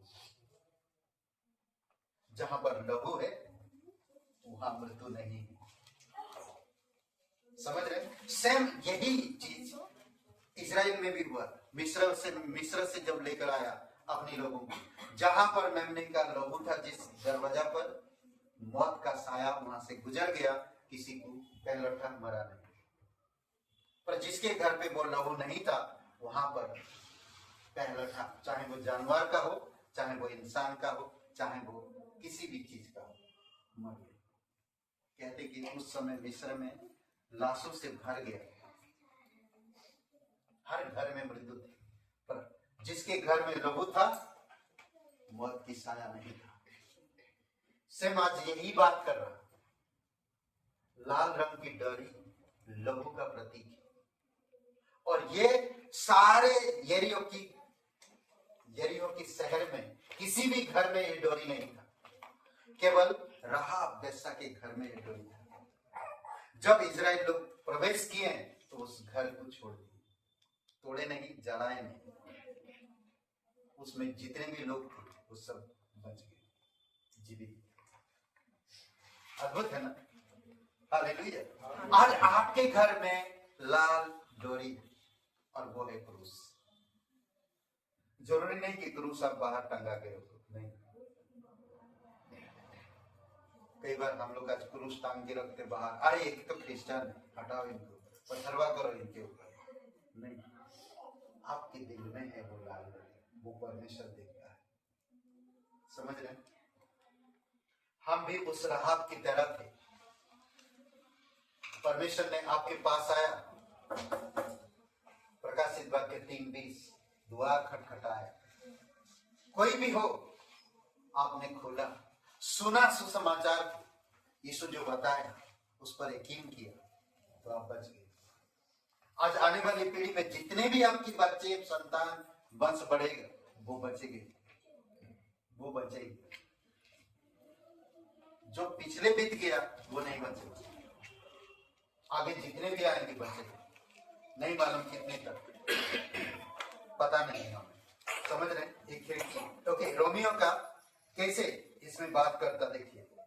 लहू पर विश्वास करना, हम आप और मैं लहू पर विश्वास किया जो क्रूस पर बहाया गया प्रभु यीशु मसीह के लहू पर, तो हम क्या गिने गए? धर्मी गिने गए। देखिए कैसे काम करता है। रोमियो का 3 और वचन कितना बोला? बोला नहीं? ठीक है, मैं पढ़ के बताता। 25 वचन, रोमियो का 3:25। ओके, 3:25 देखिए क्या कहता है। 24 में कहता है, परंतु उसके अनुग्रह से उस छुटकारे के द्वारा जो मसीह यीशु में है, सत्य में धर्मी ठहराए जाते हैं। यीशु मसीह में उसके अनुग्रह की वजह से। 25 वचन, उसे परमेश्वर ने उसके लहू के कारण एक ऐसा प्रायश्चित ठहराया जो विश्वास करने से कार्यकारी होता है, कि जो पाप पहले किए गए और जिन पर परमेश्वर ने अपने सहनशीलता के कारण ध्यान नहीं दिया, उसके विषय में वह अपनी धार्मिकता प्रकट करे। लहू के द्वारा कार्यकारी होता है। हम लोग राहाब वेश्या की तरह थे, संसार में थे, पर जब हम विश्वास किए तो प्रभु यीशु मसीह का लहू कार्यकारी हुआ, हमारे पापों को सिद्ध किए। जानते हैं, एक रोगी जब उसके पूरे शरीर में रोग से भरा हुआ है और कमजोर हो चुका है, पूरा हड्डी बोला जाता है उसको, हड्डी दिख रही, उसको ले जाते हैं, चढ़ाया जाता है। डॉक्टर सबसे पहले बोलते हैं उसको लहू चढ़ाना पड़ेगा। जब आप यीशु मसीह पर विश्वास करते हैं तो परमेश्वर आपको अपने बेटे का पवित्र लहू चढ़ाता है, और वही लहू आपको धार्मिकता में कार्यकारी होता है और फिर धार्मिकता में बदलता है। अद्भुत है। पापी की क्या आवश्यकता है? एक चिन्ह ना, और फिर लाल डोरी क्या है? हाँ, मसीह का प्रायश्चित मृत्यु।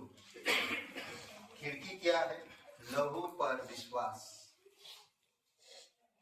ओके, अब वचन 14 पढ़ते, सॉरी 19 में कहता है, कहाँ गया?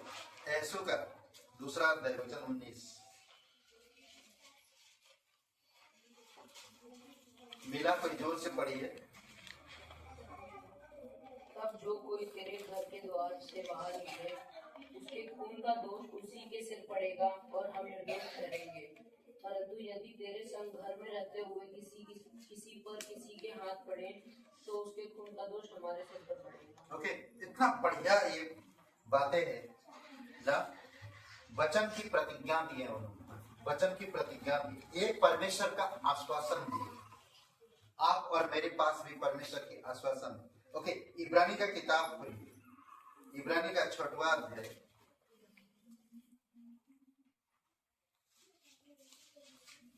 इब्रानी का 6 और वचन 18, ठीक है, ताकि दो बेबदल बातें के द्वारा जिनके विषय में परमेश्वर का झूठा ठहरना अनहोना है दृढ़ता से हमारा ढाढ़स बांध जाए, जो शरण लेने इसीलिए दौड़े हैं कि उस आशा को जो सामने रखा है हम प्राप्त करें,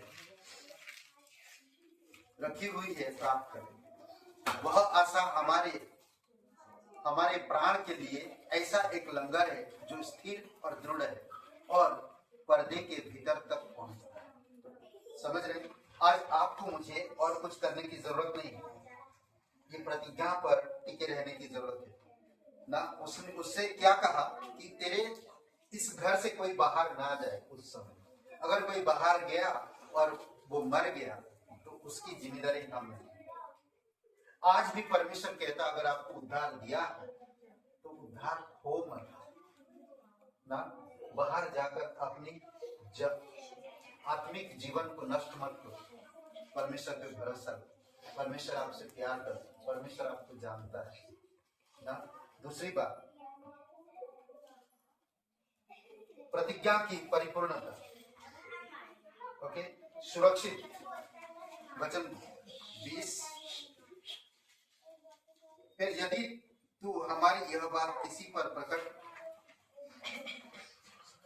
परिपूर्ण 6 का 25 वचन, 6 और वचन 25 में जो हम लोग पढ़ा, ऐसो ने राहाब वेश्या से और उसके पिता के घराने को वरन उसके सब लोगों को जीवित छोड़ दिया और आज तक उनका वंश इजरायलियों के बीच में रहता है, क्योंकि जो दूत यहोशू ने यरीहो का भेद लेने को भेजे थे उनको उसने छिपा रखा। इस कारण उसको एक प्रतिज्ञा रखा गया और आज तक वो टिका हुआ इजराइल लोगों के साथ। सोचिए, जो एक अन्य जाति का थी, दूसरे शहर का थी, परमेश्वर पर यकीन किया, परमेश्वर के लोगों पर दया की और परमेश्वर आज तक उसको बचा के रखा। सोच सकते हैं? तो आप और मैं उसकी संतान है, गोद लिए गए, हमें उद्धार मिला है, हम उसके पुत्र हैं, तो हमें क्या कुछ नहीं करेगा। हमें सोचने की जरूरत है, हमें जानने की जरूरत है। परमेश्वर सच्चा है और वो जीवित है, वो आपसे प्यार करता है। वो आपको एक प्रतिज्ञा दिया, मैं ना कभी छोड़ूंगा ना कभी त्यागूंगा, हमेशा मैं तुम्हारे साथ रहूंगा ना। प्रतिज्ञा क्या है? आपकी सारी कमजोरी परमेश्वर दूर करेगा। आप बने रहो। यूहन्ना 8:31 में बने रहो, उसके वचन में बने रहो। जब आप बने रहोगे ना, 3 चीजें आपके जीवन में बनेगा, आएगा। जब आप बने रहते हैं तो पहला आता है आप यीशु की चेले ठहरते हैं। दूसरा, जब आप बने रहते हो तो आप सच्चाई को प्राप्त करते हो। तीसरा, जब आप बने रहते हो तो आप आजादी मिलती है, आपको आजादी मिलती है। सोचिए, जब उसकी वचन में बने रहेंगे, सिंपल, जब हम बने रहेंगे तभी हम आगे बढ़ पाएंगे। ये 3 चीज आपके जीवन में आएगा। उसका चेले ठहरोगे, दूसरा क्या, सच्चाई को जानोगे, तीसरा आजादी मिलेगी। सच्चाई आपको क्या करेगा? हर एक बंधन से, हर एक कमजोरी से, हर एक परेशानियों से आपको छुड़ाएगा। अद्भुत है। तो इसीलिए बहुत इंपॉर्टेंट कि हम उसमें बने रहें। ओके, और ये आज तक बनी हुई है। सोचिए, आज तक बनी हुई है इजराइल लोगों के बीच में। सोचिए, और मती का अगर पहला अध्याय पढ़ते हैं ना तो इसका नाम जिक्र है, इस औरत का नाम जिक्र है, राहाब। और ये जो विश्वास के हीरो लोग है ना, उसमें भी इसका नाम जिक्र है। सोचिए, कहां कहां इसका नाम है। ऐसा नाम कि जीवन की पुस्तक से नाम हट ना जाएगा। आपको मुझे भी परमेश्वर ने बुलाया, चुना है, हमें बने रहने की जरूरत है। अच्छा, हम लोग कल एक मैं उदाहरण दे रहा था, कई बार होता है अगर आप जाल में फंसोगे तो कैसे आप निकलोगे? आप जाल में फंस गए, कैसे निकलोगे? हाँ, जाल में अगर फंसे हैं आप, कैसे निकलोगे? क्या बोलते हैं? कितना आवाज करते हैं कुछ करो भाई, शैलेंद्र भाई। हाँ? जाल में अगर आप फंस गए तो कैसे निकलोगे? कोई चाहिए निकालने वाला। ओके, और आप लोग कैसे निकलेंगे? ये लोग तो निकल गए, प्रयास करते रहेंगे। हाँ? जितना प्रयास करोगे उतना फंसते जाओगे। शांत है। क्या करोगे? हाँ? किसी से मदद लेने पड़ेगी। निकलने का जानकारी भी तो होना चाहिए ना भाई। मुझे जब जानकारी नहीं तो मैं किसका ही मदद लूंगा? पर भाई वहां पर ऐसा हालत है कि कोई मदद करने वाला है ही नहीं। पर सबसे इंपॉर्टेंट चीज जानकारी लेना। जाल में अगर फंसते हैं तो कैसे आप उससे निकल पाएंगे, उसकी जानकारी होना बहुत इंपॉर्टेंट है। आप अगर परमेश्वर में रहते हो, परमेश्वर में बढ़ रहे हो, तो उसकी जानकारी लो, इंपॉर्टेंट है। तभी आप संसार की चीजों से लड़ पाओगे। जब तक आप परमेश्वर की जानकारी नहीं है ना, तो हम फंसे रहेंगे, कहीं ना कहीं फंसे रहेंगे। तो इसलिए वचन में बने रहने के लिए कहता परमेश्वर। कई सारी जगह पे हम लोग अभी बाइबल स्टडी अलग अलग घरों में आइए, कभी ना इंकरेज होंगे वो ना, क्लास में आइए, जानकारी लीजिए परमेश्वर का। यही तो है उसकी प्रतिज्ञा, वो हमें आशा दिया है, यही तो है उसका प्रतिज्ञा। उस आशा के देखकर हम बढ़ रहे हैं, दौड़ रहे हैं ना। यही हमारी सुरक्षा है जब हम उसको जानेंगे। समझ रहे हैं? कई बार होता है हमें, कई बार लोग बोलते जाल काट देंगे। भाई आपके पास उसी समय वो चीज बनी भी चाहिए ना काटने के लिए, करेक्ट? अगर नहीं है तो काटोगे कैसे? तो काटने के लिए वो यंत्र भी होना चाहिए। चूहा लेकर घूमो, मेरा चूहा है, पहुंचा ले। जाल नहीं तो खाई में गिरे तो चूहा और आप दोनों गिरे। Anyway, आखिरी में मैं कहना चाहता, जीवित गवाही। ओके, जीवित गवाही 21 वचन में, उसी में ही 25 वचन में जीवित गवाही। 21 वचन में क्या कहता है? दूसरा अध्याय यीशु के, उसने कहा तुम्हारे वचनों के अनुसार हो। तब उसने उनको विदा किया और वे चले गए। और उसने लाल रंग की डोरी की खिड़की में बांध दिया। उसी दिन से वो खिड़की में लाल डोरी बांध दी। और जब आएंगे मेरी कुटुंब सबको मैं बुलाकर इस घर में रखूंगा तो बच जाए। एक आज गवाही, जितना आप गवाही, आपको परमेश्वर नरक से, पापों से छुड़ाए। समझ रहे? फिर 6 का 25 और 26 वचन में कहता है, उसी समय यीशु ने इजरायलियों के सम्मुख शपथ रखी और कहा, जो मनुष्य उठकर इस नगर यरीहो के बीच फिर से बनाई, वह यहोवा की ओर से साबित हो। वह उसकी नींव डालेगा तब उसका जेठा पुत्र मर जाएगा। जब वह उसके फाटक लगवाएगा तब उसका छोटा पुत्र मर जाएगा। और यहोवा यीशु के संग रहा और यीशु की कीर्ति उस सारे देश में फैल गई। समझ रहे? वहां पर उस शहर में किसी का भी घर नहीं बनेगा, नींव नहीं डाल पाया। सोचिए। ओके, एक वचन पढ़ते हैं, इफिसियों का 2 अध्याय और वचन 19। ये स्वर्ग की नागरिक के बारे में बात करता है। ये अद्भुत गवाही ना, वो यरीहो के लोगों के साथ था। तब यरीहो के लोग क्या बोलते थे? उससे वेश्या मानते थे और उसको गलत नजर से भी देखते थे। उसका सपोर्ट कोई नहीं करता। पर जब वो आज वो किसके साथ है? इजराइल लोगों के साथ, परमेश्वर के लोगों के साथ, पवित्र लोगों के साथ। समझ रहे? आज आप किसके साथ हो? स्वर्गीय नागरिक हो आप। दूसरा अध्याय वचन 19। इसलिए तुम अब विदेशी और मुसाफिर नहीं रहे, परंतु पवित्र लोगों के संगी, स्वदेशी और परमेश्वर के घराने के हो गए। हालेलुया। एक वेश्या को स्वदेश में ला, परमेश्वर की पवित्र लोगों की घराना जुड़ गई। आप और मैं भी वही है। हमारा घर स्वदेश स्वर्ग में है। हम स्वर्ग के नागरिक हैं। समझ रहे हैं? तो इसीलिए बहुत जरूरी है कि हमें परमेश्वर के अनुग्रह को समझें। कैसे कैसे हम जानेंगे कि परमेश्वर हमसे प्यार करते हैं? जब आप वचन में बढ़ेंगे, जब आप आत्मा को जीतेंगे, दूसरों को गवाही बताएंगे। कई बार हम लोग डरते हैं, डरिए मत, परमेश्वर के वचन में मजबूत बनिए। समझ रहे? मजबूत बनेंगे तभी आप आगे बढ़ पाएंगे। आपके पास एक लाल डोरी है, डरने की जरूरत नहीं है।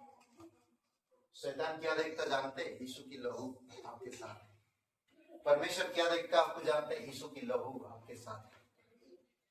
संसार क्या देखता जानते हैं? क्रूस आपके साथ है। आप क्या कर रहे हैं? क्रूस नहीं उठा रहे। क्रूस उठाइए। लाल डोरी को ऊपर से नीचे तक लाइए। हमें एक आश्वासन दिया गया। आज हम पर्दा के भीतर, उस पार, पर्दे के उस पार जाने की हिम्मत ना। तंबू में जो मूसा को दिया गया, पर्दा के उस पार, पर्दे के उस पार पवित्र स्थान, परम पवित्र स्थान में कोई नहीं जा सकता। आज आप और मैं जाने का मौका मिला ना। इब्रानी का 4 अध्याय वचन 16। परमेश्वर के उस पवित्र, परम पवित्र स्थान में प्रवेश करने का हमें मौका मिला। तो इसीलिए आप कमजोर नहीं हो। अब आप संसार में नहीं, अब आप परमेश्वर की पवित्र लोगों के साथ स्वदेश में। आपका स्वदेश कहाँ है? स्वर्ग में। वो एक दिन आएगा और आप पवित्र लोगों के साथ। बहुत सुंदर वचन है, बहुत अच्छा लगता है। इसीलिए तुम आप परदेशी और मुसाफिर नहीं रहे, परंतु पवित्र लोगों के सगी, स्वदेशी और परमेश्वर के घराने के हो गए। परमेश्वर की घराने के हो गए। हम सब एक है।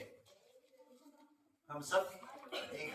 कल मैं एक बात बता रहा था, पुरुष या स्त्री अलग नहीं है, इक्वल, सेम है। मैं पुरुष को कम ज्यादा नहीं आंक सकता या कम नहीं आंक सकता, ना स्त्री को कम आंक सकता ना ज्यादा आंक सकता। परमेश्वर हमें एक साथ क्या कर दिया? एक बनाया। एक दूसरे का आदर करने की जरूरत है। हमें संसार के सिद्धांत के अनुसार अधिकार जताने की जरूरत नहीं। समझ रहे हैं? इसीलिए इंपॉर्टेंट यही है कि हम सब परमेश्वर की घराने की पवित्र लोग। लाल डरी आज से यहाँ पर लाल डरी लगा नहीं, मजाक कर रहा हूँ। ओके, आपके घर में लाल डोरी, वो लाल डोरी आपको मिला। लाल समंदर पार किया। मिस्र से लोगों को निकालने के लिए भी परमेश्वर ने चौखट पर लाल खून लगाया, बचे। लाल समुद्र पार किया। आप भी लाल समुद्र पार कर चुके हैं। क्रूस, इस पार से उस पार आ चुके हैं। क्रूस के सहारे, क्रूस के बिना हम नहीं आ सकते। पाप का खाई थी ना, अब पार हो चुके हैं। सोचिए। आइए प्रे करते हैं। पिता परमेश्वर, प्रभु यीशु, धन्यवाद है। सबकी आंखें बंद है, सबकी सर झुकी हुई। कोई भाई बहन आप नहीं जानते कि जीवन के अंत की बात कहाँ बिताएं। परमेश्वर प्रेमी परमेश्वर है, पाप से घृणा करता है, पापियों से प्रेम करता है। हर एक लोगों को बचाने के लिए, पापों से मुक्ति देने के लिए वो स्वर्ग छोड़कर इस धरती पर उतर आए। और प्रभु यीशु मसीह हर एक पापी लोगों से प्रेम किए और उनके लिए प्राण दे। जो कोई पापी इंसान आज प्रभु यीशु मसीह पर विश्वास करता है वो उद्धार पाता है। अगर आप विश्वास करना चाहते हैं मेरे कर्मों से या मेरी परंपराओं से या मेरी आस्था के द्वारा मैं कभी भी उद्धार नहीं पा सकता, परंतु एक ही चीज है, मेरे परंपरागत से बाहर आकर सच्चे दिल से यीशु के क्रूस पर, उसकी बलिदान पर, उसके गाड़े जाने पर और उसके जी उठने पर मैं विश्वास करता हूँ। अगर आप विश्वास करते हैं तो आपको पापों से छुटकारा मिलेगा, अनंत जीवन मिलेगा और परमेश्वर का आप पवित्र लोगों की स्वदेश और सगा परिवार हो जाएंगे। अगर आप विश्वास करना चाहते हैं, अनंत जीवन पाना चाहते हैं, पापों से छुटकारा पाना चाहते हैं, तो मेरे साथ एक प्रार्थना को कहिए, हे यीशु, मैं जानता हूँ मैं एक पापी हूँ, मैं खुद को नहीं बचा सकता, मैं धन्यवाद देता हूँ, तू मेरे पापों के लिए क्रूस पर बलिदान, कब्र में गया और तीसरे दिन मरे हुए में से जी उठा। हे यीशु, मुझे माफ कर दीजिए, मेरे हृदय में आइए, तन मन से तेरे बलिदान पर मैं विश्वास करता हूँ, मुझे क्षमा कर दीजिए, तू मेरा मुक्तिदाता, तू मेरा उद्धार कर, यीशु नासरी के नाम से, आमीन। यीशु ने हमें छुड़ाया है पापों के जाल से, यीशु ने हमें बचाया है शैतान की जाल से। तो गाओ हालेलुया, तो गाओ हालेलुया, तो गाओ हालेलुया, तो गाओ हालेलुया। हमने शांति पाई है यीशु के नाम से, हमने पाई है क्षमा मुक्ति और शाप से। तो गाओ हालेलुया, तो गाओ हालेलुया, तो गाओ हालेलुया, तो गाओ हालेलुया। अब हम ना डरेंगे, यीशु जो साथ है, शैतान से हम लड़ेंगे यीशु के नाम से। तो गाओ हालेलुया, तो गाओ हालेलुया, तो गाओ हालेलुया, तो गाओ हालेलुया। शालोम शांति और सलाम लाए हैं आपके नाम, शालोम शांति और सलाम मेरे यीशु का पैगाम, शालोम शांति और सलाम लाए हैं आपके नाम, शालोम शांति और सलाम मेरे यीशु का पैगाम। तो गाओ हालेलुया, तो गाओ हालेलुया, तो गाओ हालेलुया, तो गाओ हालेलुया। यीशु ने हमें बचाया है पापों के जाल से, यीशु ने हमें बचाया है शैतान की जाल से।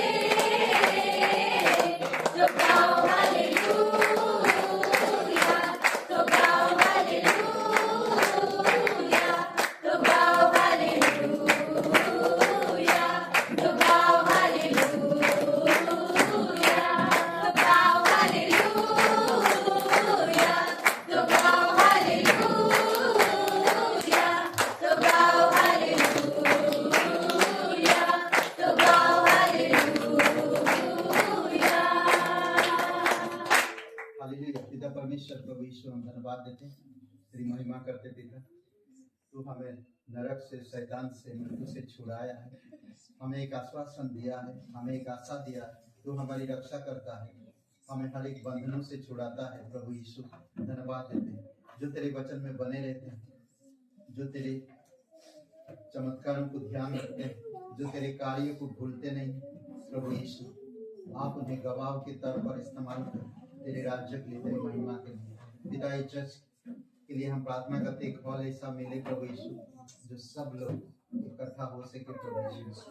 हम प्रार्थना करते हैं, आप दया करो और कृपा करो। एक टीम के साथ ही प्रार्थना करते हैं पिता, एक अच्छा हॉल मिले, एक बजट में मिले प्रभु यीशु। तू सच्चा और जीवित परमेश्वर, धन्यवाद देते, तेरी स्तुति महिमा करते, राजाओं का राजा, तू प्रभु का प्रभु, धन्यवाद देते। प्रत्येक लोगों को अभिषेक करो यहाँ पर, जो घर परिवार में शांति और प्रेम दो। कोई अगर बीमार है, यीशु तेरे नाम से उनकी बीमारी दूर होने पाए। उन्हें सामर्थ दीजिए, उन्हें शक्ति दीजिए, उन्हें बल दीजिए। पिता हम प्रार्थना करते हैं हर्ष के लिए, उसका जन्मदिन आप उसे अद्भुत समय देना पिता। तेरी अनुग्रह, तेरा प्रेम उस पर बनाई रखना, तेरे आशीर्वाद, तेरे आशीष उस पर बनाई रखना प्रभु, और उसे सुरक्षित रखना, दुनियावी चीजों से, संसार की लालसाओं से दूर रखना, और प्रभु अच्छे स्वभाव चरित्र में बढ़ने में आप मदद करना, पढ़ाई लिखाई में अच्छा कर सके प्रभु यीशु। धन्यवाद तेरी जय जयकार और महिमा करते हैं। धन्यवाद इस समय प्रार्थना प्रभु यीशु मसीह के नाम से मांगते हैं। आमीन।